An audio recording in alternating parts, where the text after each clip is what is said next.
नमस्कार, मैं अंजलि मिश्रा। स्वागत है आप सभी का द न्यूज में। आपको बता दें कि इजराइल और हमास के बीच युद्ध जारी है और इस बीच लगातार बयानबाजियों का दौर भी देखने के लिए मिल रहा है।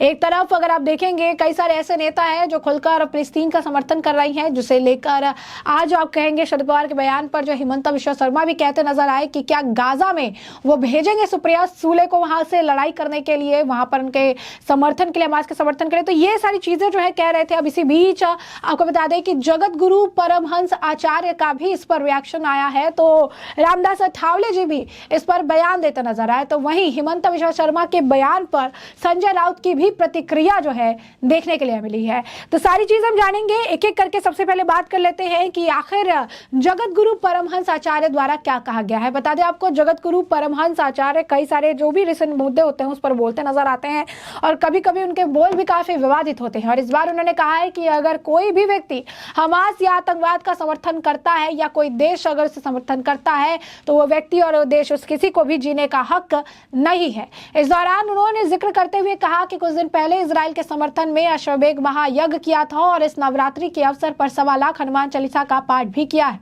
इजराइल और हमास का युद्ध मानवता और आतंकवाद की लड़ाई है और इसीलिए मानववादी जितने भी हैं देश हैं वो खुलकर इजराइल का समर्थन करें। तो और क्या कुछ कहते नजर आए आचार्य, जरा सुनिए। कुछ दिन पहले मैंने इजराइल के समर्थन में अश्वमेध महायज्ञ किया था और इस नवरात्रि के पावन पर्व पर हमने 1.25 लाख हनुमान चालीसे का पाठ कराया है। उसकी पूर्णाहुति में आज मैंने यहाँ पर जो है साधु संत और सभी जो है तो विद्वानों के द्वारा उसकी पूर्णाहुति किया है, क्योंकि इजराइल और जो फिलिस्तीनी आतंकी संगठन हमास के बीच में युद्ध चल रहा है, यह मानवता और आतंकवाद की लड़ाई है। इसलिए मानवतावादी जितने भी राष्ट्र हैं उन सबको चाहिए कि वो इजराइल का समर्थन करें खुल के। इजराइल इकलौता यहूदियों का दुनिया में एक राष्ट्र है जो आतंकवाद से लड़ रहा है और इसमें पूरी दुनिया का हित है, क्योंकि आतंकवाद पूरी दुनिया के लिए खतरा है और इजराइल की जो लड़ाई है वो आतंकवाद के खिलाफ है। अभी 7 अक्टूबर को सुबह सुबह में लगभग 5000 से ज्यादा रॉकेट जो है हमास ने जो है तो 20 मिनट में छोड़ा इजराइल के ऊपर। ये तो उसका अपना सिस्टम रहा इजराइल का, जो उसने जो है तो एंटी मिसाइल सिस्टम आयरन रखा हुआ है और रोबोट गार्ड रखा हुआ है, उससे बच गया, नहीं तो नक्शे से मिट गया होता। इसलिए पूरी दुनिया को चाहिए कि सब लोग मिलकर के जो है इजराइल का समर्थन करें। और जो राष्ट्र कुछ हमास का समर्थन कर रहे हैं, अयोध्या से मैं तपस्वी छावनी पीठाधीश्वर जगत गुरु परमहंस आचार्य, मैं मानवता के लिए एक सबको अपील करता हूं कि सब लोग मिलकर के आतंकवाद के खिलाफ जो है तो इजराइल के समर्थन में खड़े हों। यह लड़ाई आतंकवाद और मानवता के बीच की है, मानवता को बचाइए। और अगर लड़ना है तो चीन में तो शौचालय बनाया जा रहा है, आप सब जितने राष्ट्र हैं मिलकर के चीन के ऊपर करिए, उसे इजराइल के ऊपर नहीं। इजराइल की लड़ाई सिर्फ आतंकवाद के विरुद्ध है और 5000 रॉकेट जिस तरह से हमास ने अचानक छोड़ा, अगर उसका अपना सिस्टम मजबूत न होता तो दुनिया के नक्शे से मिट गया होता। ये संयुक्त राष्ट्र से भी अपील है हमारी कि आतंकवाद को पूरी दुनिया से मिटाने के लिए, इसके लिए जो है तो एक पहल शुरू होनी चाहिए अंतर्राष्ट्रीय लेवल पर और सभी देश के उसमें जो है लोगों को बैठक में बुलाया जाए, क्योंकि आतंकवाद पूरी दुनिया के लिए खतरा है। तमाम ऐसे रोज जो है वहाँ बम धमाके हो रहे हैं, इसलिए इसको धर्म से नहीं जोड़ा जाना चाहिए और अपने अपने राष्ट्र में आतंकी गतिविधियों पर लोग पैनी नजर रखें, उसको समाप्त करें। जो भी आतंकी संगठन हमास के समर्थन में जो दुआ मांगी जा रही है या सोशल मीडिया पर या किसी तरह से बयानबाजी की जा रही है, ऐसे लोगों को अपने अपने देश में लोग चिन्हित करें और उनके ऊपर सख्त कार्रवाई करें। आतंकवाद के समर्थन में चाहे कोई व्यक्ति खड़ा हो चाहे कोई राष्ट्र खड़ा हो, उसको का अधिकार नहीं है। तो जैसा कि आपने सुना, आचार्य कह रही हैं कि इजराइल आतंकवाद से लड़ रहा है, इसमें पूरी दुनिया का ही हित है। इजराइल की लड़ाई आतंकवाद के खिलाफ की लड़ाई है। 7 अक्टूबर को 5000 रॉकेट जो हमास द्वारा छोड़े गए, अगर इजराइल के पास बैकअप नहीं होता तो इजराइल का जो है पूरे मैप से ही उसका नाम और निशान मिट जाता। इसलिए पूरी दुनिया को चाहिए कि सब लोग मिलकर इजराइल का जो समर्थन है वो करें और जो मुस्लिम राष्ट्र है जो कि हमास के समर्थन कर रहे हैं, मैं मानव मानवता के लिए सबसे अपील करता हूं कि मानवता को बचाइए, क्योंकि ये लड़ाई मानवता और आतंकवाद के बीच की लड़ाई है। उन्होंने कहा कि अगर मुस्लिमों को लड़ना है तो वो जो है चीन के से लड़े, क्योंकि चीन में मस्जिद को शौचालय बनाए जा रहे हैं। आप सब, उन्होंने कहा कि है आप सब मुस्लिम राष्ट्र मिलकर चीन पर हमला करिए, इजराइल पर नहीं। जो हमास ने किया वो बिल्कुल गलत है। उन्होंने कहा कि संयुक्त राष्ट्र में अपील करना है कि आतंकवाद को दुनिया से मिटाने के लिए पहल शुरू होनी चाहिए और एक बैठक बुलानी चाहिए जिसमें सारे देश के लोग हो, सारे लोग जो देश के जो प्रतिनिधि हो और वहां पर उसको लेकर चर्चा होनी चाहिए। आतंकवाद को किसी धर्म से नहीं जोड़ना चाहिए। उन्होंने कहा कि हमास का समर्थन पर जो भी है उन पर सख्त कार्रवाई होनी चाहिए। जो लोग भी हमास का समर्थन कर रहे हैं, रैली निकाल रहे हैं, जो लोग भी, अगर आप कहेंगे कि हमास के समर्थन में रैलियां निकाल रहे हैं या फिर हमास का समर्थन कर रहे हैं, सोशल मीडिया पर पोस्ट डाल रहे हैं, उन लोगों को चिन्हित करना चाहिए और उन पर सख्त से सख्त कार्रवाई होनी चाहिए। उन्होंने कहा कि आतंकवाद के समर्थन में कोई भी व्यक्ति खड़ा हो या राष्ट्र खड़ा हो, उसे जीने का अधिकार नहीं है। तो आप देखिए किस तरीके से जो पूरा मामला है ये देखने के लिए मिल रहा है और साफ तौर पर अगर आप देखेंगे तो इस पूरे मामले पर लगातार प्रतिक्रियाएं देखने के लिए मिल रही है। वही दूसरी तरफ आपको बता दें कि रामदास अठावले का भी इस पर बयान सामने आया है। तो आपको बता दें कि अठावले जो है वो भी इस मामले पर बयान दे रहे हैं। तो भाजपा की सहयोगी पार्टी है रिपब्लिक पार्टी ऑफ इंडिया और इसी के नेता है अठावले, जो इस पर बयान देते हुए उन्होंने कहा है कि जो भी सरकार चाहे, जो भी सरकार जिसके साथ है, हमें उनके साथ होना चाहिए।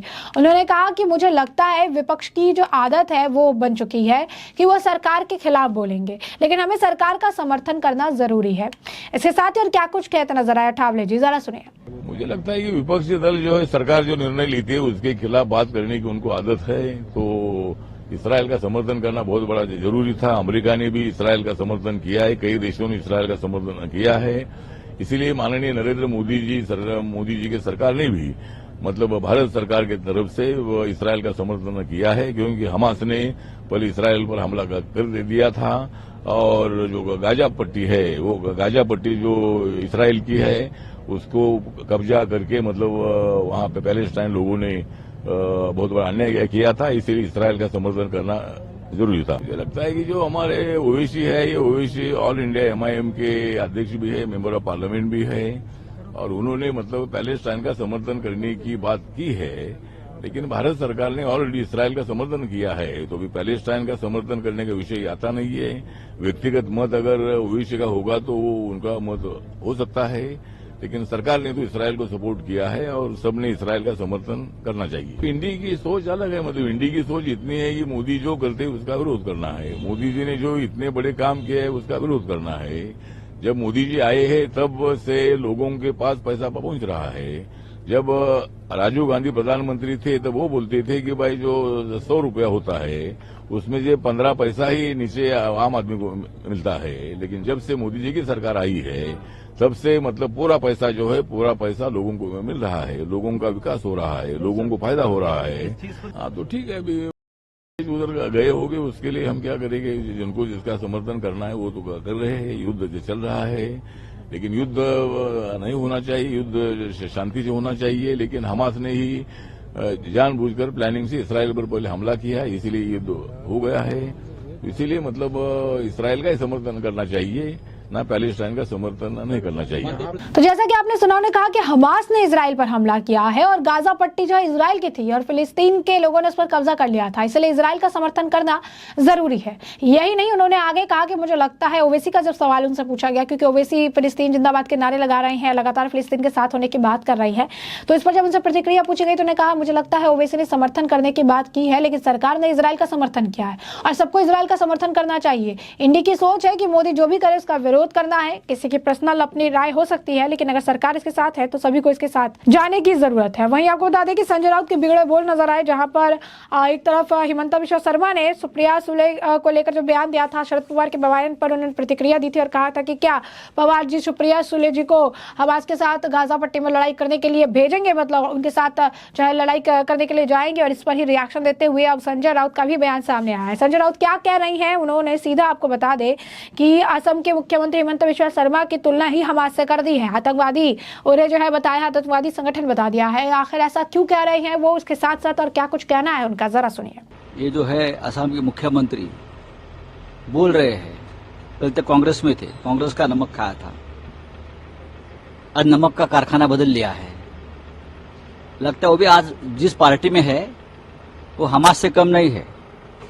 टेररिज्म, अपने विरोधियों को खत्म करना, एजेंसी का दुरुपयोग करना। देखिए, सबसे पहले ये महाशय ने, मुख्यमंत्री महोदय ने इतिहास को पढ़ना चाहिए, इतिहास को समझना चाहिए। खास करके आप वो बीजेपी में है तो पैलेस्टाइन और इसराइल के बारे में अटल बिहारी वाजपेयी साहब की क्या भूमिका रही है, एक बार समझ लीजिए। पैलेस्टाइन की सपोर्ट की भूमिका पवार साहब की नहीं है, देश की है। ये देश की भूमिका है, देश के विदेश मंत्रालय की भूमिका है, हमारी विदेश नीति है। चाहे पंडित नेहरू, इंदिरा जी हो या अटल बिहारी वाजपेयी हो, सभी प्रधानमंत्री, सभी सरकारों ने यही भूमिका ली है। 2024 पता चलेगा कौन क्या किसी को गिफ्ट करता है और कौन किसी की बी टीम की तरह अपने आप को किसी और को गिफ्ट करता है। तो जैसा कि आपने सुना, संजय राउत कह रही हैं कि जो पार्टी है जिसमें असम के मुख्यमंत्री जिस पार्टी से आते हैं, वो पार्टी जो है वो पूरी तरीके से हमास है, यानी आतंकी संगठन वो बता रहे हैं। जिस पार्टी से जो आप कहिए कि बीजेपी को लिए बोल रहे हैं, उन्होंने कहा कि उन्हें पहले पढ़ना चाहिए इतिहास और समझना चाहिए। वो बीजेपी के पार्ट है और उनके जो पुराने इसमें जो है प्रधानमंत्री रहे अटल बिहारी वाजपेयी, वो फिलिस्तीन इजराइल के इसमें फिलिस्तीन के साथ खड़े थे, तो उन्हें चीज़ें समझनी चाहिए। और जो इतने कुछ बयानबाजी कर रही है, ये खुद एक हमास की तरह संगठन है।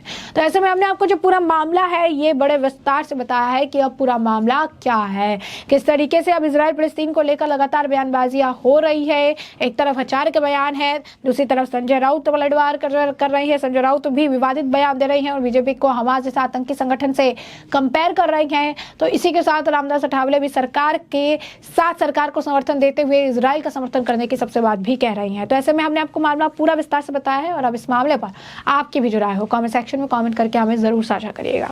धन्यवाद।